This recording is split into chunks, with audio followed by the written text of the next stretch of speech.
नमस्कार दोस्तों, आपके साथ हूँ रहमान सैफी।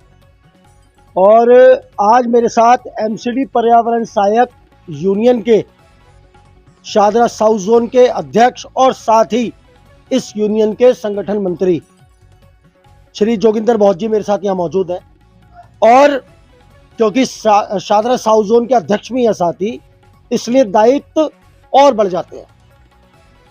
कर्मचारियों का शोषण अपनी चरम सीमा पर है और यूनियन के जोन के अध्यक्ष की उसमें क्या प्रतिक्रिया है और क्या अगला कदम उठाने वाले हैं कर्मचारियों का शोषण रोकने के लिए, ये सारी जानकारी लेने जोगिंदर बहुत साहब के पास पहुंचा हूं। जोगिंदर भाई, काफी टाइम बाद आपका स्वागत है आज फ्रेम पर।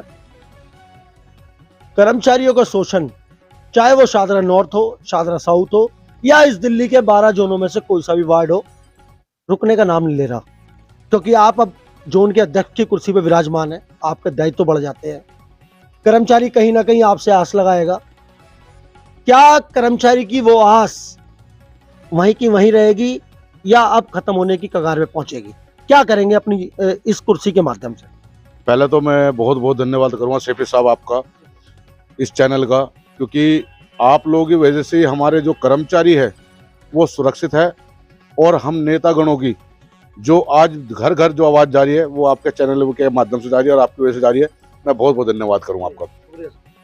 जैसे कि अभी आपने कहा है कि शादरा साउथ जोन, जिस दिन से एमसीडी पर्यावरण सहायक यूनियन के जितने हमारे दिल्ली प्रदेश के पदाधिकारीगण हैं, सभी ने मुझे सम्मानित पद दिया। दिल्ली सफाई कर्मचारी आयोग के चेयरमैन साहब ने सम्मानित पद दिया, मैं उनका धन्यवाद करूंगा। साथ साथ जब से मुझे ये शादरा साउथ जोन का अध्यक्ष का पद मिला है, जब से मैंने अपने काम चालू कर दिया था। आपने आयोग के चेयरमैन साहब की बात की तो दोस्तों, मुझे भी देखो, मैं इंटरव्यू रोक के मुझे एक बात याद आ गई आज। यहाँ पे ये जो दीवार है ना, जिस ऑफिस की ये दीवार है, हम गीता कॉलोनी में इस टाइम खड़े हैं, ये ऑफिस कभी संजय गहलोत जी यहाँ बैठा करते थे। और आज जो उनका कीर्तिमान है ना, वो कहीं ना कहीं इसी पावन जगह की वजह से, इसी ये बड़ी कामयाब जगह है। शायद हो सकता है भविष्य में बहुत साहब का भी कीर्तिमान कहीं ऐसा स्थापित ना हो जाए कि बहुत साहब भी आज इतने बड़े पद पर, जैसे दिल्ली के चेयरमैन के पद पर हमारे संजय गहलोत जी बैठे हैं, और कहीं बहुत साहब को हम यही दिल से दुआ करते हैं कि बहुत साहब भी एक दिन ऐसा ही कीर्तिमान हासिल करें। जी बहुत साहब।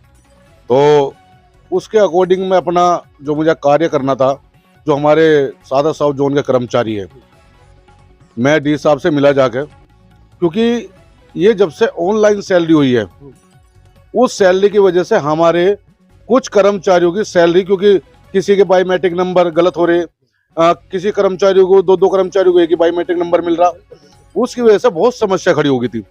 हमारे कर्मचारी 267 कर्मचारी ऐसे थे जिनकी 5-5, 6-6 महीने सैलरी नहीं आ रही थी। किसी वार्ड में तो कर्मचारियों की 7 से 8 महीने भी। हाँ जी। तो उस बात को लेके मैं लगातार डी साहब से मिलता रहा और डी साहब को ये कहता रहा कि ठीक है, ऑनलाइन नहीं आ पा रही इनकी, आप इन्हें ऑफलाइन करें, क्योंकि इनके 8 महीने के अंदर इनके बच्चे क्या खा रहे होंगे, ये अपने घर का किराया कैसे कर रहे होंगे, ये ड्यूटी पे कैसे आ रहे होंगे। मगर हमारा कर्मचारी, सबसे बड़ी बात यह, उसके बावजूद भी अपनी ड्यूटी करता रहा और दिल्ली को स्वस्थ बनाता रहा। शादरा साउथ में चाहे किसी एरिया में हमारा कर्मचारी था, वो अपना कार्य और अपना काम बाखूबी करता रहा। आज डी साहब ने वो सब चीज मानते हुए लगातार मैं डी साहब से मिलता रहा, एसी साहब से मिलता रहा। अब 200 जो कर्मचारी है, 200 कर्मचारी की ऑफलाइन तनख्वाह छोड़ने की बात कर दी। 67 कर्मचारी कुछ रह रहे हैं जिनकी अभी 10 से 15 तक, 20 तक, उनकी भी हम कोशिश करेंगे, बिल्कुल सैलरी जल्दी करवा देंगे। तो मैं तो ये कहूँगा, क्योंकि डीसी साहब जो जैसा हो रहा है शादरा साउथ में, मैं अपने कर्मचारियों को एक बात कहना चाहूँगा कि जब तक के बीच में आपके लीडर है, जब तक आपको घबराने की जरूरत नहीं है। शादरा साउथ जोन के अंदर या पूरी दिल्ली के अंदर मैं तो हर जोन के डीसी से मिलूंगा, क्योंकि हमारा कर्मचारी मेहनती है। जब ऐसी महामारी के अंदर, कोरोना काल के अंदर, हमारे कर्मचारी ने बिना सेफ्टी के, बिना उन्हें कोई सेफ्टी पॉइंट नहीं दिया गया, ना उन्हें कोई वो दिए गए गम बूट, ना कोई ग्लव्स, ना कोई ना मास्क था, उसके बावजूद भी उन्होंने काम कर अपनी जान की बाजी दी और अपना शहीद भी हुए हमारे कर्मचारी, जो कि दिल्ली पुलिस हो चाहे हमारे जवान हो, ऐसे ही हमारे सफाई सैनिक है। तो हम उनका बहुत बहुत धन्यवाद करेंगे और उन्हें ये भी बताना चाहेंगे कि आपको घबराने की जरूरत नहीं। अगर आपके लिए हमें रोड पर उतरना पड़ा या प्रदर्शन करना पड़ा तो वो भी करेंगे। इम्पोर्टेंट सवाल पता है बहुत साहब यहाँ पे क्या है? जी। वादे कर्मचारियों से सब कर रहे हैं, अपने अपने प्रदर्शनों में कर्मचारियों का सब इस्तेमाल कर रहे हैं, लेकिन उन प्रदर्शनों का कहीं ना कहीं फायदा मिलना कर्मचारी को बंद हो गया। देखो मैं सीपी साहब एक बात कहना चाहूंगा आपको, ये कुछ चीज ऐसी है कि हमारे जो कर्मचारी है वो बेचारे कम पढ़े लिखे हैं। अब जैसे कि आपने देखा होगा, अभी कुछ दिन पहले डीसी साहब ने सभी सादर साउथ जोन के इंस्पेक्टर दरोगा को फोन कर दिया कि जी भाई सारी लेबर वहां पहुंचनी चाहिए, मोदी जी आ रहे। भाई हमारे कर्मचारियों को वहां ले जाने का क्या मतलब था? मोदी जी ने हमारे कर्मचारियों को पक्का कर दिया कि हमारे कर्मचारी क्या समस्या दूर कर रहे हैं मोदी जी।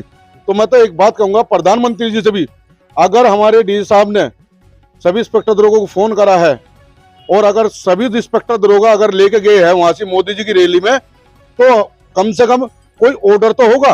वे इंस्पेक्टर दरोगा अपनी रिस्क पे लेके गए हैं या कोई ऑर्डर है उनके पास में? सर बहुत बड़ा सवाल उठा दिया है आपने। मैं भी कहीं ना कहीं इसी बात को जानना चाहता था, क्या है उन इंस्पेक्टर दरोगाओं को ऑर्डर किसने दिया आखिर? मैं इस बारे में आपको बताना चाह रहा हूं, क्योंकि हमारे जो डी साहब है वो जो भी कार्य कर रहे हैं इस टाइम वो कार्य बढ़िया कर रहे हैं, क्योंकि मैं देख रहा हूं लगातार जो भी हम समस्या लेके जा रहे हैं, हर कर्मचारी की समस्या भी दूर कर रहे हैं, एसी साहब भी कर रहे हैं। मगर सवाल ये उठता है कि जो मोदी जी की रैली थी प्रधानमंत्री जी की, उसमें हमारे कर्मचारियों का क्या मुद्दा था? जबकि हमारे कर्मचारी को कहीं भी हम धरना प्रदर्शन करते हैं, हम अपनी यूनिटी के हिसाब से, अपनी यूनियन के हिसाब से कोई धरना प्रदर्शन करते हैं, तो सबसे पहले ये अंकुश लगाया जाता है कि कोई कर्मचारी कहीं नहीं जाएगा, उसे काम बता दिया जाता है। बहुत बड़ी बात सर, बहुत बड़ी तो उस टाइम कौन से ऐसे ऑर्डर थे, एलजी के थे या हमारे क्या नाम कमिश्नर के थे या डीसी के थे? 12 जोन की जो लेबर है वो वहां पे प्रधानमंत्री जी की रैली में गई, क्यों गई? हम जबकि हमारे वहां सफाई कर्मचारियों को समस्या नहीं हल हुई, न उनके बारे में बात चली। तो ये हम बिल्कुल जानना चाहेंगे अपने जोन के डीसी से भी, जो हमारे डिप्टी कमिश्नर इस टाइम सादर साउथ जोन में, कि किसके ऑर्डर से वहां गए थे हमारे कर्मचारी को लेकर, क्योंकि ऐसे बहुत मुद्दे उठे हैं। हमारे कर्मचारी क्या मैटर है वहां पे? हमारे कर्मचारी क्या, हमारे कर्मचारी की समस्या दूर हुई जी वहां पे? और उस टाइम पे ड्यूटी टाइम टेबल पे, जबकि किसी रैली में किसी प्रदर्शन में नहीं जा सकता कर्मचारी। तो ये सारी चीज है। और मैं तो ये भी कहना चाहूंगा अपने कर्मचारियों से, जो मेरे सादरा साउथ जोन के कर्मचारी है, अगर कोई ऐसी बात होती है, मैं सादरा साउथ जोन का अध्यक्ष हूं, तो आप बिल्कुल निपक्ष होकर मैं भी आपके साथ हूं, रात दिन लड़ूंगा, और जहां तक आपकी हक अधिकार की बात है वो बिल्कुल दिलाऊंगा।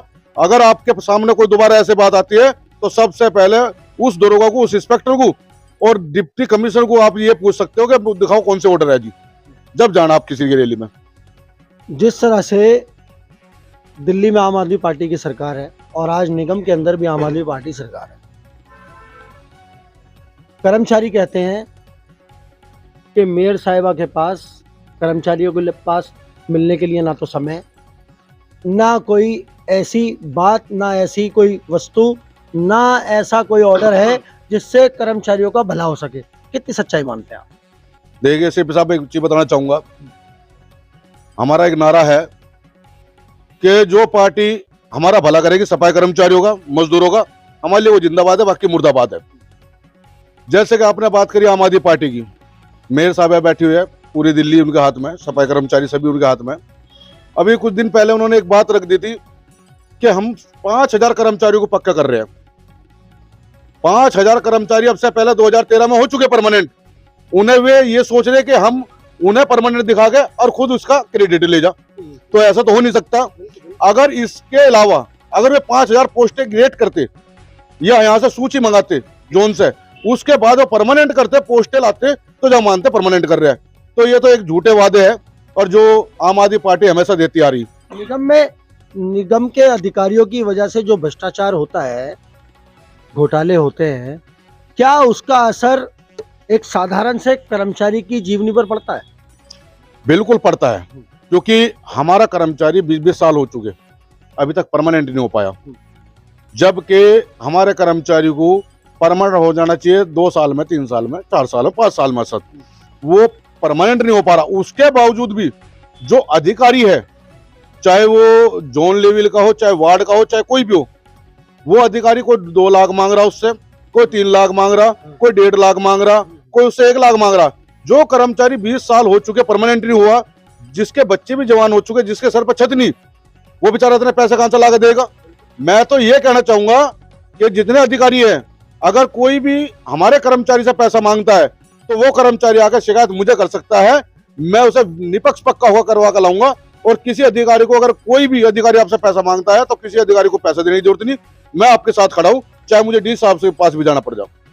तो कहीं ना कहीं भ्रष्टाचार अपनी चरम सीमा पर है और कर्मचारियों को ये घबराने की जरूरत नहीं है कि भ्रष्टाचार की वजह से उनकी जीवनी पर कोई असर पड़ेगा, क्योंकि बहुत सारी यूनियन और बहुत सारे यूनियन नेता अभी भी मौजूद हैं कर्मचारियों को इंसाफ दिलाने के लिए। तो दोस्तों बने रहिए हमारे साथ, मिलते हैं आपसे अगली खबर में। जब तक के लिए जय हिंद, जय भारत, जय संविधान।